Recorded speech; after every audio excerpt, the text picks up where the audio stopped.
Hi, I'm Flat Hat Managing Editor Vanessa Remmers, and today I'm here with Senior David Alpert. Thank you for being here today with us, David. Thanks so much for having me, Vanessa. So what did you do over the summer? I was up in D.C. I was interning at the Middle East Institute. Awesome. So what was your day-to-day like there? I was in the development office there, which was really interesting. It was all about fundraising, which was not really an aspect of... I really hadn't known much about the think tank world generally, but definitely didn't know about the fundraising aspect. And it was really interesting to see the partnerships the Institute had with big oil multinational companies, donors who were just really passionate about the region, and just how we were going to try to connect and reach out to them. Wow. So what got you interested in applying to the Middle East Institute particularly? Well, I'm a government and religious studies double major, and that's where I find that those two passions really intersect well. And I had heard great things from a previous professor here, actually. So what is kind of the purpose behind the think tank? Do you seek to find different solutions to foreign policy problems? There's actually no real angle besides education. It's very unambiguously nonpartisan, just very intent on promoting just mutual understanding is their main mission between America and the Middle East by bringing policymakers, academics from the Middle Est here, from there to the Middle East. Okay. So this is kind of like a big topic in the national conversation right now.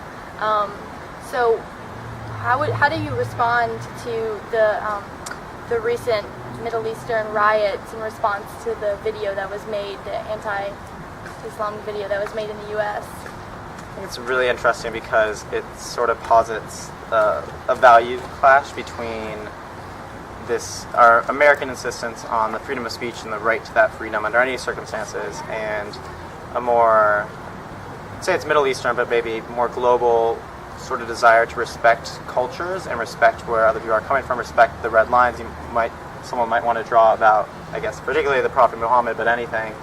And it's very interesting to see not only how that clash is playing out, sadly violently in certain arenas, but even just on my Facebook newsfeed to see people I've taken religious studies classes talk about the ignorance of Americans and people who haven't really had that experience, or just who feel very vocally and passionately that we should have the right to say whatever we want, wherever we want, at all times.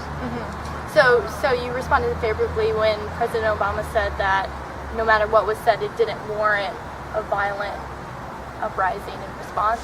Yeah, I would totally agree with that. Violence is obviously never the answer.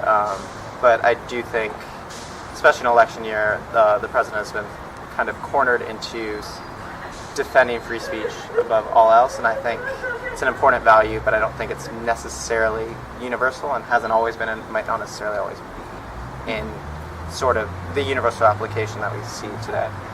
So there's kind of like a red line when it comes to respecting other person's religion, so some forms of speech. Yeah, I think that I mean, we should, I guess, have the right to say certain things, but I think when it's intentionally provocative, I don't really know what the point is for that. So I'm not saying censorship is the answer either, but more just sensitivity. So you're a government and religion major. What are you looking for once you graduate this spring? I'm not sure yet. I'm definitely exploring, considering a whole different host of options. Just know what I'm passionate about right now and trying to figure out what career options will let me explore that. Are you eyeing DC? Did you enjoy your summer at DC? I love DC. It was my second summer there. And I am open to DC, New York, back home in Los Angeles, or anywhere in the world pretty much, yeah. Awesome. So you've been a member of Sig Chi since your spring of freshman year. What was that like? What new things are you looking forward to as like your last year starts to come to a close? It's been great. I lived in the units for my sophomore and junior years, and that really brought me closer to the brotherhood. And I'm really excited about, unfortunately I won't get to see it as a student here, but the opportunity with the new fraternity complex just for Greek life generally. I think the administration's making a strong statement by putting that in the center of campus, and I think might really do a lot for Greek life and bring, I think, Greek life and other aspects of William & Mary closer together, hopefully. Okay, so freshman elections is today, and you have a background in our student assembly, been very involved with the government in general since your freshman year. So what advice would you give to freshmen on this pretty important day for them? well, I would say in the few hours left, make sure you vote.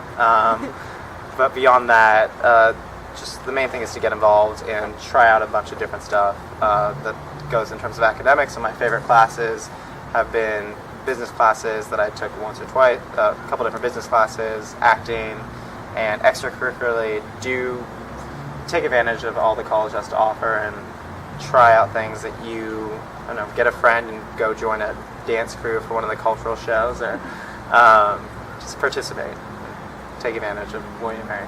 Great. Thank you so much. Thank you.